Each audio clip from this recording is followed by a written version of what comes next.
Hello YouTube! Today on the Naughty Librarian we're going over some bad romances. In November I read 3 romances, 2 historicals, 1 paranormal, and I don't know what it was, but I picked 3 bad ones. Let's just get into this. Like, fair warning, there might be spoilers because I need to explain why I think things are bad.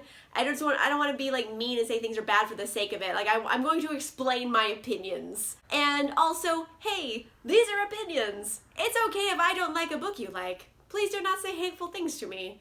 They are just books. Let's move on. No more disclaimers. Let's get into bad romances. First up, I have Wild in Love by Eloisa James. The overall gist of the story is that Lord Alric has been off adventuring and he wrote books about his adventures, and apparently back in England, he is like a superstar of epic proportions. Everyone loves his books. And then he gets back to town and didn't know that. So he's just like, oh gosh, ladies everywhere want to know me. Like, you know, and that's a bad thing apparently. And he goes off to his dad's castle and they're having like an engagement party for his brother. And he meets this girl, Willa. And she's a little different than all the other ladies there because she actually doesn't like his books. She's never read them. She doesn't give a shit who he is. So he likes her. And then romance and also crazy ladies. There's also a crazy lady in this who does crazy things.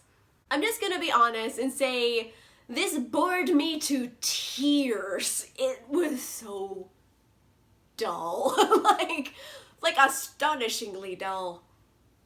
If it was an Olympic sport, they're taking home the gold of dull. And this might be a personal taste problem because I didn't think it was particularly poorly written. Like, it was well paced and I thought the author did a good job. Like, I didn't think there was anything wrong with like their talent. It's just the story is boring for me. Like, I'm not reading historical romance for accuracy. Like, I want some accuracy, don't get me wrong, because if it takes place in 1778, I don't want them to say like, oh, I walk into the parlor and I turned on the radio to listen to my favorite program, and I'm like, bitch, you're in 1778, they don't got radios. So like, yeah, like I want certain things to be accurate, like the world should be accurate. However, I don't think the characters need to be accurate. For example, in Wild in Love, it's very much like a courtly kind of romance, and I know a lot of people like that, and that's totally fine. That's your taste, not my taste. Like, think about it. You guys, if you're watching this, you've probably seen other videos of mine, and like, when I was reviewing a different, like, historical romance, I referred to a character as having mouth-fucked this town. So, I mean, my personality doesn't go with courtly romance. I think that's fair to say. So yes, courtliness doesn't match me because I'm very bold. I think I have a bold personality and I like bold things. So, seeing something very courtly, I can't think of another word for it, but courtly is just like, oh my gosh, it's nap time. Like, it's so boring for me. Again, with a thing with accuracy, in this time period, this society, men and women spent very little time with each other, really. Like, Ulrich and Willa are the main couple in this, and they spend very little time together alone. Like, they're always with other people. They've had like maybe a few conversations with each other, and it's not a fun romance. Like, I don't get enough of them together, because I think most of the book, they're with other people, not even with each other, and they're like talking about their romance and like the attraction or lack thereof with their friends, but not with each other really. And I think that's really why I like Tessa Dare books, because while the world is accurate, the characters still find lots of reasons to get alone with each other in the same time period. So it can be done. I'm not expecting the characters to be like 100% perfect ladies and gentlemen of this time period, because it's boring as shit. I just didn't enjoy it. Like, it didn't even have that much smut, honestly. Like, I think they have sex maybe like 1 or 2 times maybe in it. And like, he jerks off once. Like, there's not even a lot of smut in it to keep me like interested for like, you know, porn value. It was just like 2 characters hanging out with their friends separately and then occasionally talking to each other, and then they get together. It wasn't poorly written. Like, I felt like Eloisa James knows how to write a historical romance. It was paced well. there wasn't any problems with her talent. It's just, this was boring. It's not my taste. That's what it comes down to. I don't like books like this. I want more boldness. Gotta watch out all that salt I'm spilling. I also read A Rogue by Any Other Name by Sarah McLean. I love rogues with hearts of gold. This should be up my alley. Turns out it's not even on the same block as my alley. Like, it's so far away from things I would like. And this is a rogue who doesn't have a heart of gold. He's an asshole, and I don't like him at all. After I finished reading it, I was talking to Stephanie from Stephanie's Romance Book Talk. I'll link her down below. Check out her channel. She reads a lot of romance, and there's not enough romance talk on BookTube, so check her out. She's awesome. Stephanie mentioned to me this is actually a reimagining of Hades and Persephone, and I was like, oh, you know, that kind of makes sense. And the thing about Hades and Persephone is that that's a fucked up story, so that explains a lot here. Similar to the source material, we have Michael, who basically has been living kind of as a degenerate because he gambled away his fortune like 10 years ago, and he's been searching for revenge ever since. And then you have Penelope, who was one of his childhood friends, and then somehow her dowry includes his old family estate. He gambled away that family estate and it's haunted him ever since. It's like, oh, okay, so her dowry has his estate in it. So what does he do? Oh, he shows up to her property in the middle of the night, kidnaps her, takes her back to his house, and then forces her to stay overnight there because even if nothing happens, she'll still be ruined and forced to marry him. We have a real winner on our hands, everybody. The story starts with forced abduction and basically wanting to ruin her life, so she has to marry him, and he's not even gentle about it. He fucking rips her dress so to like sell the story that they've done it. Like, he's a real fucking prick, and I hate him at this point already. I don't think you can salvage this for me, and this is the beginning of the book. And it's not like, okay, maybe he's gonna pull it out at the end and like really actually end up being nice to her and like not so bad of a guy, and even though that was really shitty, maybe he's not a bad guy.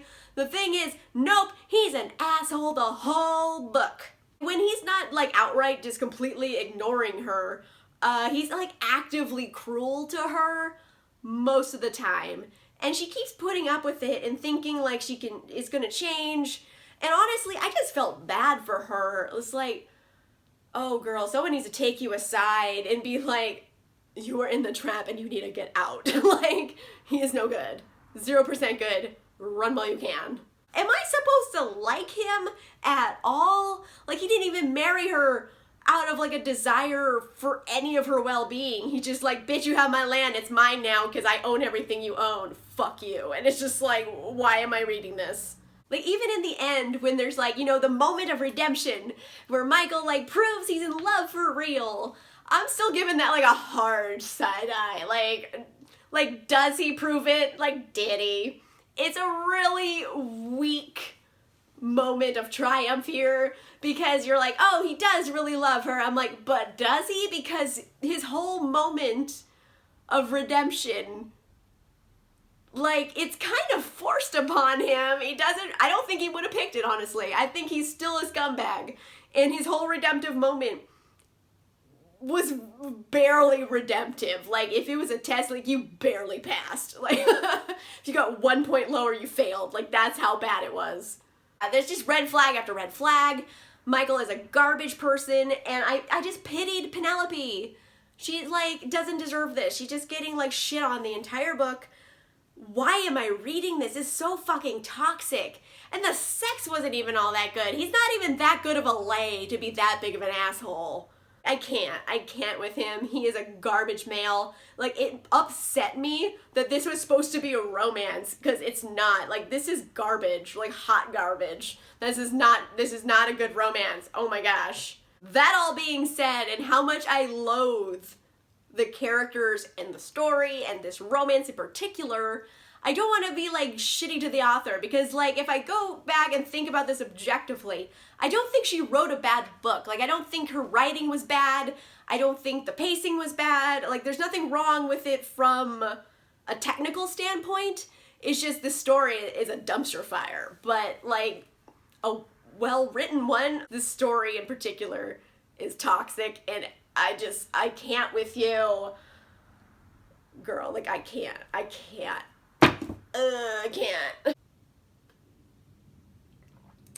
Okay. So the third romance I read.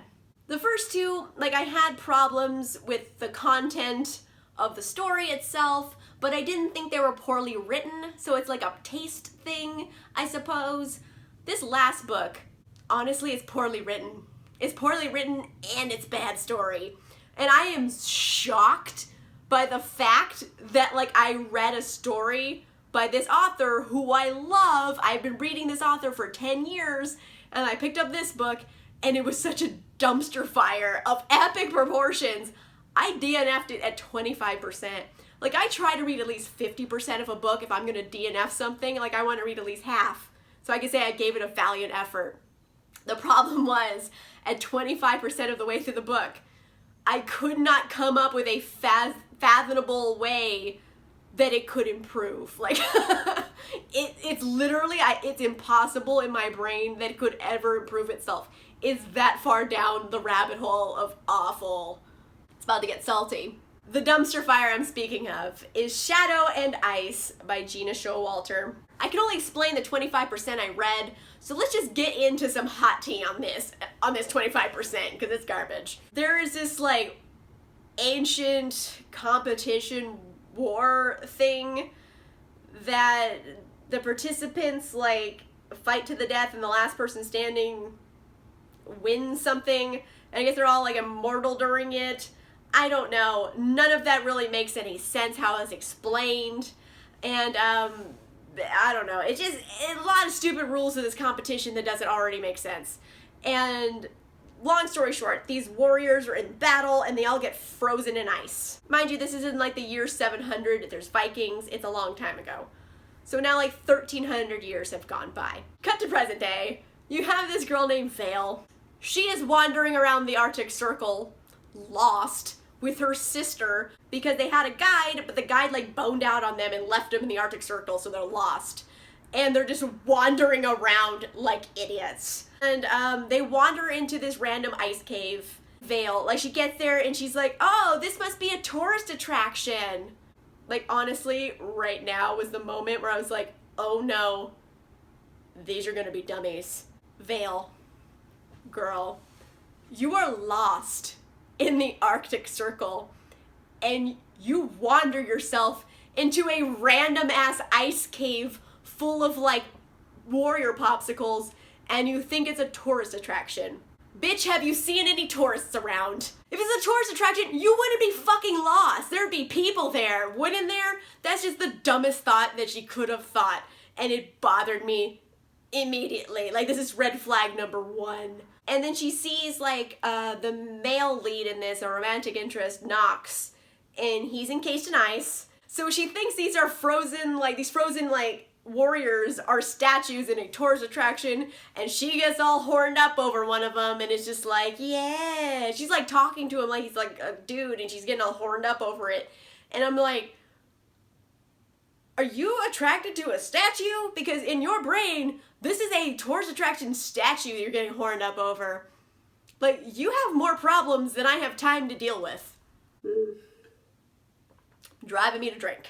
So, like, okay, before I go on here, we gotta talk for a minute, because I mentioned this is poorly written, and it is. I hate saying things that are negative about the author, because I don't want to make it personal, because it's not. I like all the rest of her books. This one's just like, it's not her A game. First things first, the world building makes no fucking sense, because she keeps saying things that make no sense, and you're like, what?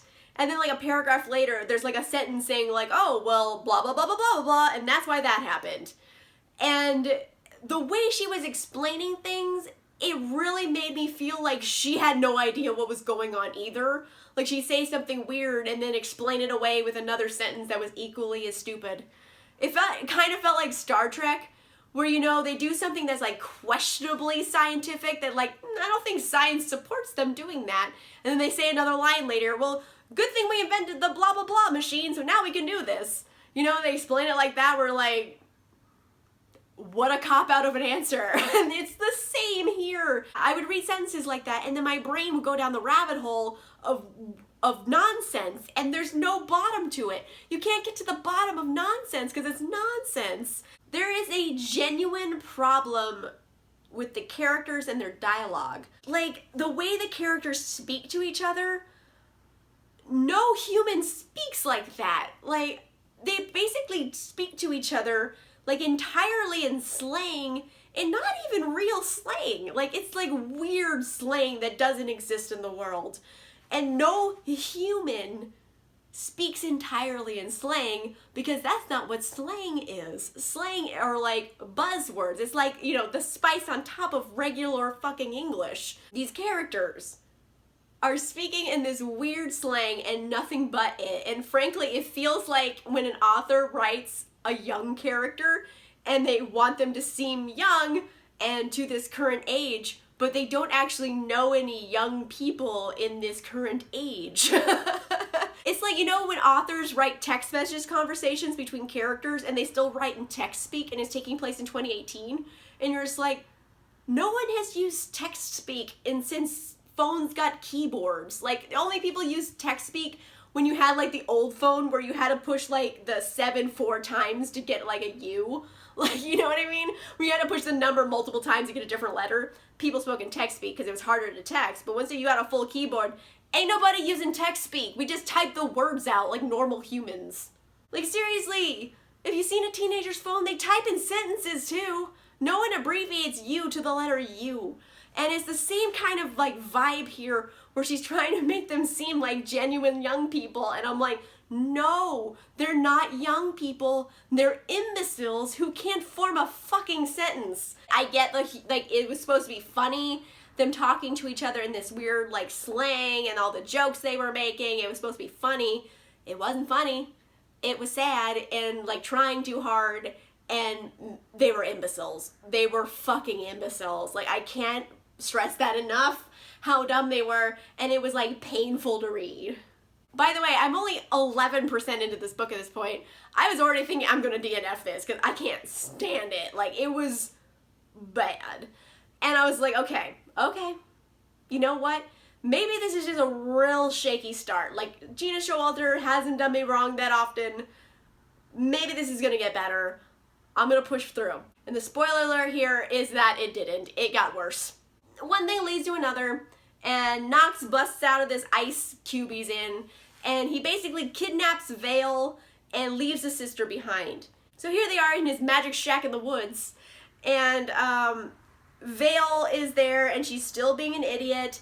Like, honestly, I don't think her brain functions properly, because the way she thinks about things doesn't make a lick of common sense. Like, sometimes characters make bad decisions, and, you know, maybe they don't think things through, but there should still be logic involved. Like, she has no logic. She just does things for no foreseeable reason why. And she's in this house, she's in the shack with him, and she basically is still getting all horned up over this guy, and she has to keep reminding herself, wait, no, I'm not supposed to like him. He kidnapped me and left my sister behind. And, okay, mind you, Knox has done nothing to drug her or mess with her brain in any way. She's literally so dumb that she has to keep reminding herself she's kidnapped because she keeps getting horned up over her kidnapper. Girl, maybe you just deserve to get kidnapped. You're that dumb. And it goes on like that. She's trying to like figure out a way to escape, but not even doing that well, frankly. Like, she can't like think of a normal reaction to anything. And it's like, what are you doing? Like, I literally want to know, because like nothing she did made a lick of common sense. She somehow talks Knox into going to look for the sister. And so he goes back out. He's like, okay, I'll look for your sister, bye. And he leaves her alone in the like apartment shack in the woods. Magical shack in the woods. And she's like thinking, okay, I need to get out of here. But first, I'm gonna go find a weapon so I can lay in wait. And when he gets back, I'll like stab him. Yes, stab your captor with the only way to get out of the shack in the woods. through portal. If you stab him, you're trapped in the shack forever. You fucking dummy. Okay, moving on. Nox gets back, and then she's like, blah, I'm gonna stab you. And he's like, bitch, I'm already stabbed. Like, I had some shit go down when I was gone. And she's like, ah. And then this other, like, warrior comes through the portal. By the way, there's a portal. Sorry, I should have explained that earlier, but the fact of the matter is they don't explain it in the book either. Anyway, a warrior comes through the portal after him, and then she's trying to, like, kill Nox. And then all of a sudden, Vale's like, oh, I need to protect him. And she's like, she fucking kidnapped you! You were just about to kill him, and now you want to protect him. Well, how does your brain work? I don't understand you. And then, like, Vale ends up, like, killing the other warrior. And so, basically, if you kill one of the warriors that are in the competition, you get entered in the competition somehow. So now she's part of the war competition they're in. And at this point, I was like, I fucking can't do this anymore. I'm gonna go finish this. Whew. I couldn't go on. That was 25% in the book. I've read like the first 7 chapters. So I made an effort. I read like 122 pages. And it hurts because like I love Gina Showalter. I read so many of her books. And I love a lot of her earlier works. But I have been feeling a shift. I feel like a lot of her more recent books, even in her like main series like Lord of the Underworld, they're not as good as they used to be. Like I feel like there's just been a shift in her writing where they're just kind of bad. And I don't know if it's me as a reader who's outgrown her or if her writing style has changed. Because I feel like her writing style has changed and it's just not as good as it used to be. So actually, comment down below. If you're a Gina Showalter fan, do you feel like that too? Because I feel like a lot of her new releases just aren't up to par with her early work. Because her new ones, they kind of feel like phoned in a bit. I don't know what's wrong with me. I love her books, but like recently I've been having like this like disconnect. So do you guys ever grow out of an author? Like I feel like I might be growing out of Gina Showalter, which hurts because I love her books. I love her early books, but I don't like her like most recent books. Like if this is the first Gina Showalter book I ever read, I would have never picked up another Gina Showalter book. Like that's how bad this is. It is a hot mess. I read 3 bad romances this month for many reasons. Historicals, that's kind of the reason I have problems with historicals in general. I just don't like the vibe. I don't like the courtly aspect of it. Like, I don't read them for accuracy. That's my thing. Like, I just want to see, like, a cool girl get to wear, like, a pretty dress and have dirty sex with a duke. Am I right? Like, that's why I'm reading it. I don't care about, like, accuracy. They don't need to be courtly. I don't want to read that stuff. I just want to see pretty dresses and hot sex. Like, am I wrong? Like, come on. I also don't like toxic relationships. The rogue needs to have a heart of gold. Because if he just has a heart of assholes, like, he's King Dick of the Ass Forest and no one wants to read about him. And then if you have a book where it's like nothing makes sense and you don't think the author gets it either and everything's poorly explained and the characters talk like fucking imbeciles, like you can't be bothered with it. It's just, oh my gosh. Oh my gosh. I've never had a month where all of the romances I read I hated. Like, well, you know, hate's a strong word. I didn't necessarily like hate Wild in Love. I just found it boring. Rogue by any other name, I genuinely hate those characters, but it wasn't poorly written. And then you have Gods of War, which is just dumpster fire. Oh my gosh, stay away. Let me know in the comments down below, have you read these books? I've asked several other questions I can't remember anymore because wine. Answer those down below. What do you read historical romances for? Are you an accuracy reader where you want to see courtly stuff? Or are you more like, let's put on that gown and then rip it off, because that's kind of where I am in it. Let me know down below if you read these books. Do you like them? Do you hate them? Do you agree with me? Do you disagree? Please don't be an asshole if you disagree, because hey, you're allowed to like books I don't like, and I'm allowed to dislike books you like. They're just books. If you like this video, make sure you give it a like, and if you want to see more videos, make sure you subscribe. And I'll see you guys soon. Bye.